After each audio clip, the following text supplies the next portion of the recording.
आज बात करते हैं भारत की सबसे बड़ी ट्रेन डकैतियों में से एक की।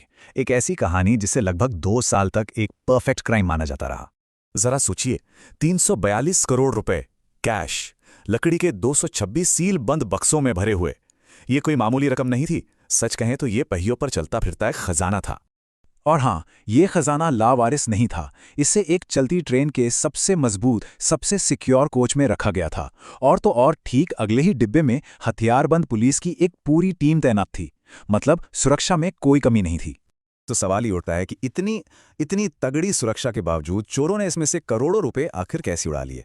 यही वो एक सवाल था जिसने 9 अगस्त 2016 की सुबह जब ट्रेन चेन्नई पहुंची तो पूरे देश और सारी जांच एजेंसियों को हिलाकर रख दिया था। तो चलिए सीधे चलते हैं क्राइम सीन पर। लेकिन डकैती के वक्त नहीं, बल्कि उसके कई घंटों के बाद, जब आरबीआई के अधिकारियों ने उस सीलबंद कोच का दरवाजा खोला। उम्मीद तो यही थी कि अंदर सब कुछ जस का तस मिलेगा, लेकिन वहां जो मंजर था वो बिल्कुल हैरान कर देने वाला था। कोच की छत में एक बड़ा सा छेद, 4 बक्से टूटे हुए और उनमें से लगभग 6.25 करोड़ रुपए गायब, जैसे कभी थे ही नहीं। अब सवाल ये है कि आखिर ये हुआ कैसे। इसे समझने के लिए हमें कहानी में एक रात पीछे चलना होगा, उस वक्त जब सेलम चेन्नई एक्सप्रेस ने अपना सफर अभी अभी शुरू ही किया था। देखिए, चोरों को बहुत अच्छे से पता था कि उनका टारगेट क्या है। इन बक्सों में थी सॉइल्ड करेंसी, मतलब वो पुराने, गंदे या फटे हुए नोट जिन्हें रिजर्व बैंक नष्ट करने के लिए ले जा रहा था। और सबसे बड़ी बात, इन नोटों को ट्रेस करना लगभग नामुमकिन था। उनका जो प्लान था वो हैरान कर देने वाला था, एकदम सटीक और बहुत ही हिम्मत वाला। सोचिए, लगभग 5-6 लोगों की टीम चलती ट्रेन की छत पर चढ़ी। फिर उन्होंने चिन्नास्लिम और वृद्धाचलम के बीच एक डार्क जोन का इंतजार किया। ये वो जगह थी जहां ऊपर बिजली के तार नहीं थे। बस सही मौका देखकर गैस कटर से छत में एक छेद बनाया।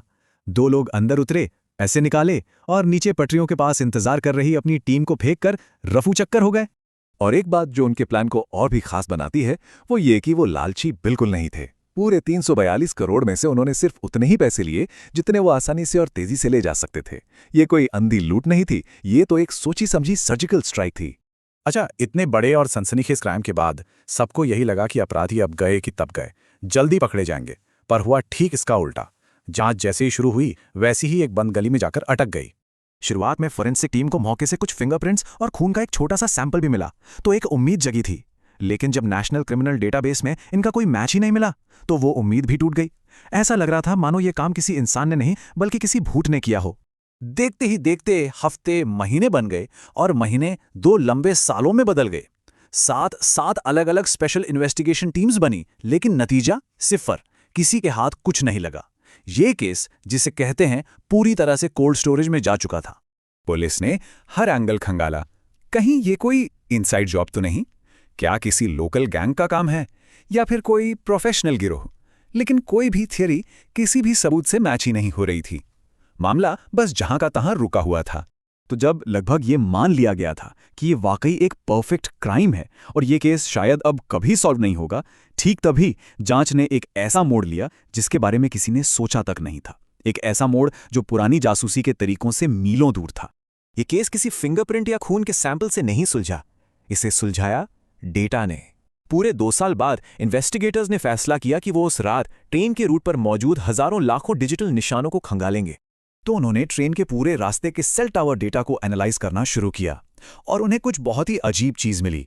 करीब 50 से 60 मोबाइल नंबर्स का एक ग्रुप, एक झुंड, जो आम पैसेंजर्स की तरह नहीं बल्कि एक टीम की तरह बिल्कुल एक साथ ट्रेन के साथ साथ चल रहा था।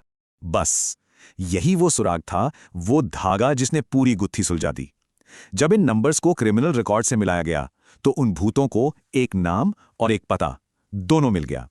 ये डिजिटल फुटप्रिंट्स पुलिस को सीधे 1800 किलोमीटर दूर मध्य प्रदेश के एक गिरोह के दरवाजे पर ले गए। और फिर 13 अक्टूबर 2018 को पहली गिरफ्तारी हुई। दिनेश और रोहन पारदी नाम के 2 लोग पकड़े गए और पूछताछ में उन्होंने डकैती की पूरी कहानी उगल दी। और तब पता चला कि इस सब के पीछे मास्टरमाइंड था चंबल का कुख्यात डकैत मोहर सिंह। खैर, गिरोह तो पकड़ा गया। अब फोकस इस बात पर नहीं था कि क्राइम कैसे हुआ, बल्कि इस पर था कि इस तरह की घटना दोबारा ना हो।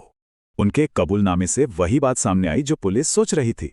उनका मिशन बिल्कुल साफ था, कम से कम समय में उतना ही माल उठाओ जितना ले जा सको, और सबसे जरूरी, बिना कोई निशान छोड़े साफ बचकर निकल जाओ।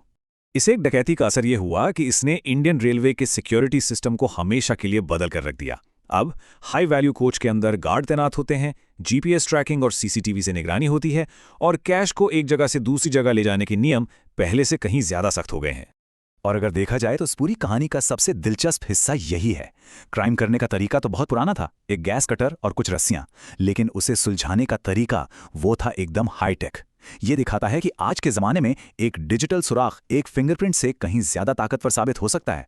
ये बात सोचने पे मजबूर करती है ना, कि 2016 की डकैती को 2016 की टेक्नोलॉजी ने सुलझाया, तो आज के जमाने के ऐसे कितने परफेक्ट क्राइम होंगे जो बस कल की टेक्नोलॉजी का इंतजार कर रहे हैं सुलझने के लिए।